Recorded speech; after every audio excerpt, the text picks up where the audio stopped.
Cari ascoltatori, vi ricordiamo che l'angolo della musica classica, condotto in studio da Auretta Pierotti Cei, cambia orario. Andrà in diretta ogni sabato a partire dalle 13. Appuntamento con la grande musica.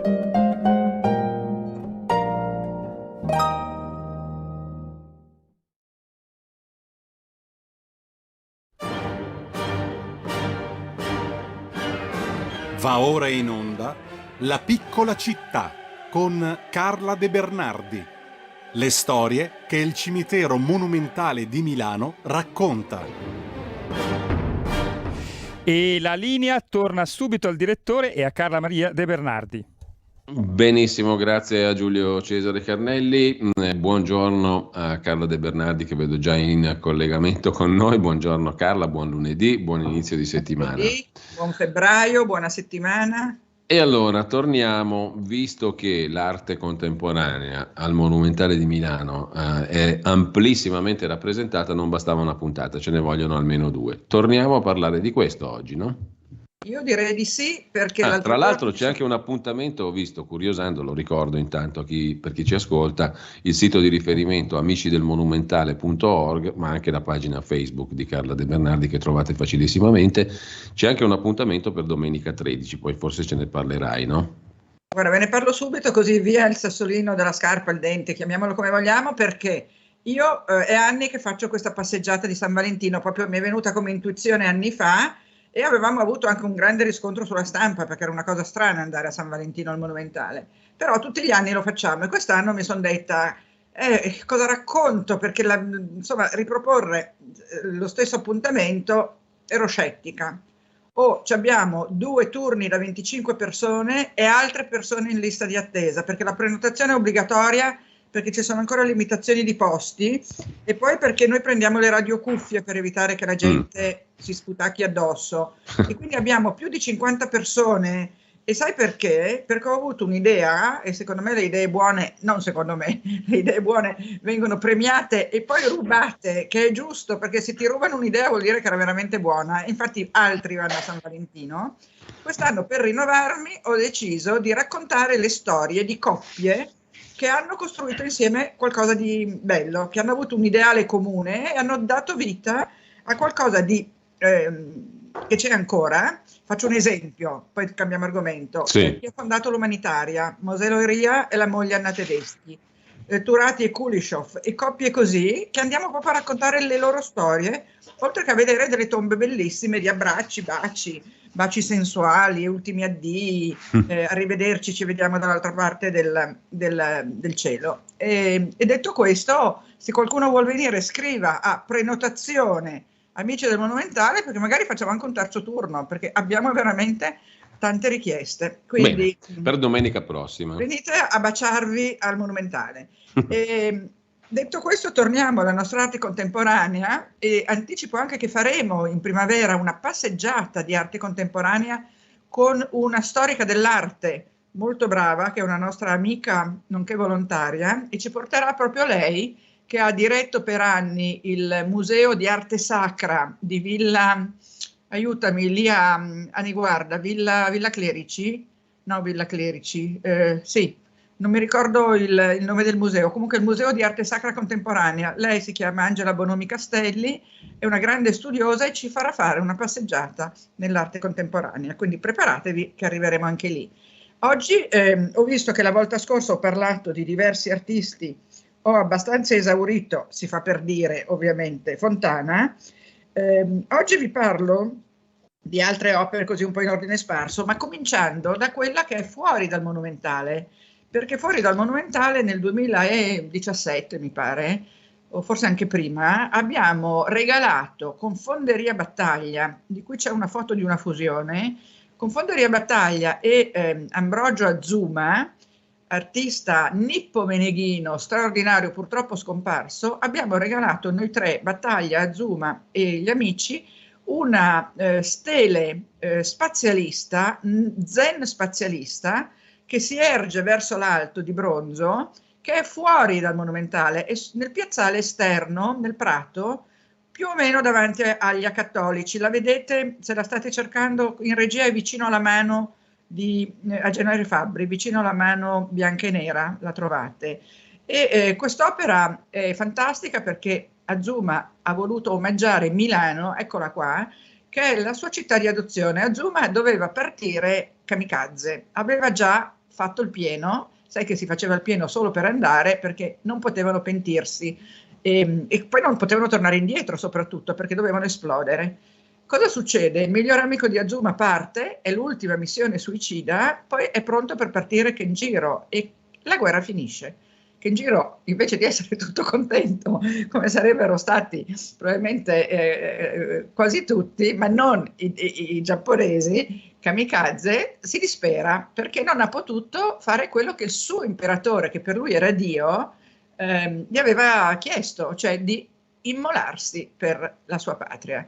Disperazione qua, disperazione là, prima pensa di suicidarsi comunque perché tanto ormai l'aveva deciso e quindi tanto vale andare fino in fondo, ma poi invece un'illuminazione dice vado. E dove va? A Milano. E perché sceglie Milano? Ce lo racconta lui, io l'ho conosciuto bene, era una persona ma non deliziosa di più, era soave, ti guardava con uno sguardo aveva più di 80 anni, è morto che ne aveva qualcuno in più, ti guardava con lo sguardo di un bimbo e ti diceva delle cose talmente semplici, proprio quelle da maestro zen, quelle piccole frasi, ma non quelle banali, capito? Quelle proprio che vanno in profondità. Allora Azuma decide di venire a Milano. E quando gli ho chiesto ma perché Milano e non Parigi, perché stiamo parlando di anni in cui era Parigi la capitale dell'arte, e lui dice perché tutti andavano a Parigi e io volevo andare in un posto diverso. Lui era figlio di scultori, come anche Fontana era figlio di scultori. E, peraltro Fontana di uno scultore cinemiteriale addirittura. Azuma decide di venire a Milano e doveva lavorare, va a lavorare da Marino Marini e fa delle opere bellissime mentre lavora da Marino Marini. Tra l'altro l'assistente, il secondo assistente, o adesso i ruoli non li so, di Marino Marini era Alic Cavaliere, di cui parliamo subito dopo, e c'è una bellissima foto di loro tre, non so se ve l'ho messa, Marino Marini, Cavaliere e Azuma accovacciati davanti alla Pinacoteca di Brera. Cosa fa il nostro amico Marino Marini e Azuma? Scopiazza Marino Marini, perché ovviamente, ecco, questa è la Fonderia Battaglia, una foto storica, quando hanno fatto questo grande cavallo di bronzo, e Azuma scopiazza Marino Marini e fa delle opere bellissime, io le ho viste, però sono nello stile di Marino Marini, cioè non c'è niente di nuovo. Marino Marini gli dice a un certo punto fuori dalle balle, vattene, e lo scaccia, ma non lo scaccia perché gli sta antipatico, perché non è bravo, perché è cattivo, lo scaccia perché gli dice tu hai sicuramente un'arte tua personale, sei troppo bravo per stare qui a copiare il tuo maestro, quindi vai e esprimiti. E cosa fa Kenjiro, che nel frattempo aveva fatto amicizia con Fontana e quindi aveva conosciuto l'idea spazialista di mettere l'arte in dialogo con il contesto, diventa un pittore zen spazialista, cioè mette la sua filosofia al servizio dell'arte e l'arte al servizio della sua filosofia. Questa stele che c'è nel giardino è un alto obelisco che è fatto di bronzo, fuso da Fontana, scusate, da Battaglia, e ha dei tagli e dei fori che sono simili, sicuramente ispirati da Fontana, ma realizzati in modo del tutto nuovo e personale. Cosa rappresenta questa stella? Rappresenta la vita, cioè la vita che sale verso l'alto, si compie in un cerchio che è la perfezione finale, però per arrivare a questa perfezione in alto deve passare attraverso le asperità dell'esistenza, che sono appunto le ferite, i tagli e i fori. Azuma è scomparso e ti giuro è stato un grande dolore, ha un figlio Ambrogio, grande amico nostro, architetto, che cura la memoria del padre. Si chiama Ambrogio perché Kenjiro, quando ha avuto 2 figli, uno, eccolo qua, guarda che bella faccia, qua rideva, lui era un fanciullo ottantenne, quando decide come chiamare i suoi figli, chiama il maschio Ambrogio, come Sant'Ambrogio, e la figlia Mamì, che vuol dire Marino, Marini, e Milano, Mamì. E che poi anche Mamì, 40 giorni, 40 dì, come lei. E quindi fa un omaggio a Milano attraverso il nome dei suoi figli. Adesso passiamo da Azuma a questa meravigliosa coda di balena, questa meravigliosa matrice, Che storia È su- bella però quella che ci hai è appena stupenda. raccontato, Carla. È sulla tomba di un artista che è Renato Birolli, che io amo moltissimo, quindi invito chi non lo conosce a guardarsi sul web qualcosa di Birolli. Questa grande coda di balena è fatta da Alberto Viani, che a sua volta era un allievo di Marino Marini, e è in una struttura, questa tomba per Birolli, per Renato Birolli, in una struttura fatta da Marco Zanuso. Quindi questa è un'opera che è la sepoltura di un artista, di uno scultore come Viani e uno scultore e un architetto come Zanuso, quindi una super opera. Di super opere al Monumentale ne abbiamo tante altre. Di Arnaldo Pomodoro vi ho detto qualcosa, lui è vivente, io ho avuto la fortuna di essere a un suo compleanno agli Amici della Scala qualche anno fa, è simpaticissimo.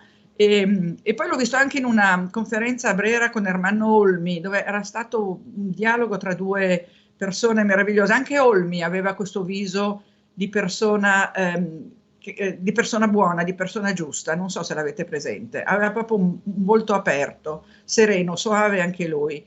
Pomodoro ha fatto questa sfera piccola per la famiglia Goglio. La famiglia Goglio era una famiglia che faceva, come si chiama, sacchetti, packaging si direbbe oggi, e inventa il packaging illustrato, insomma, con delle immagini, non più solo il pacchettino semplice, ma proprio inventa lo shopper. Ecco, diciamo che inventa lo shopper.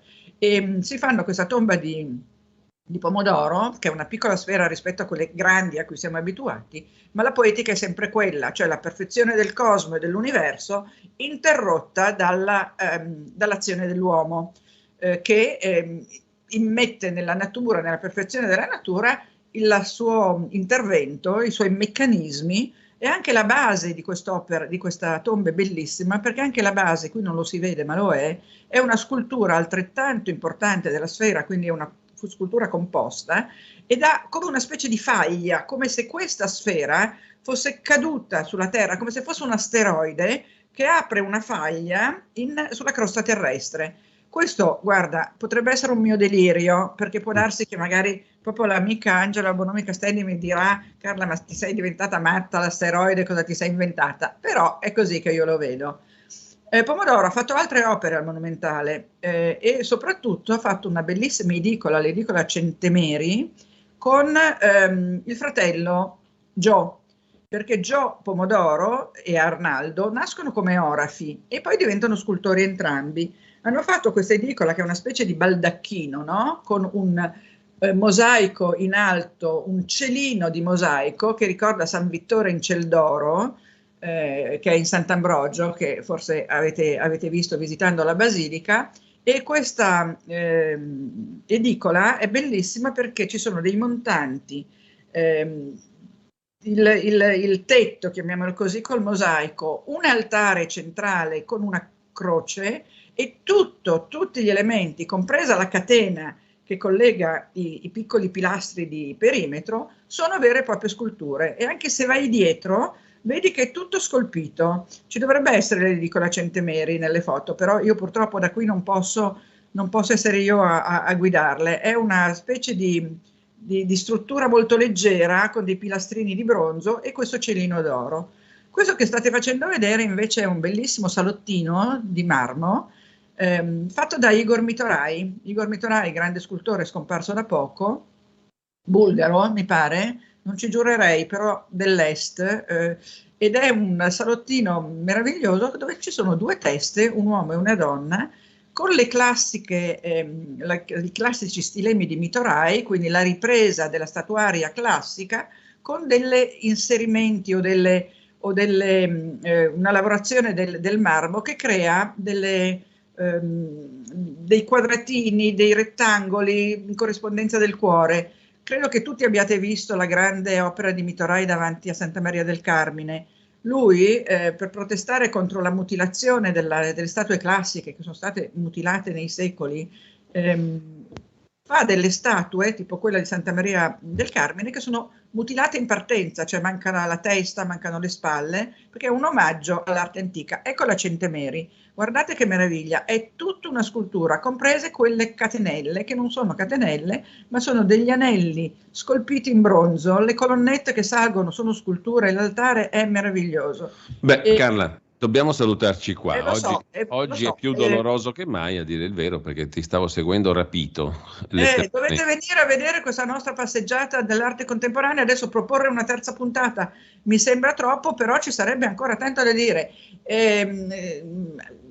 Mio carissimo Giulio, facciamo una puntata più lunga e magari meno con una frequenza meno settimanale, no?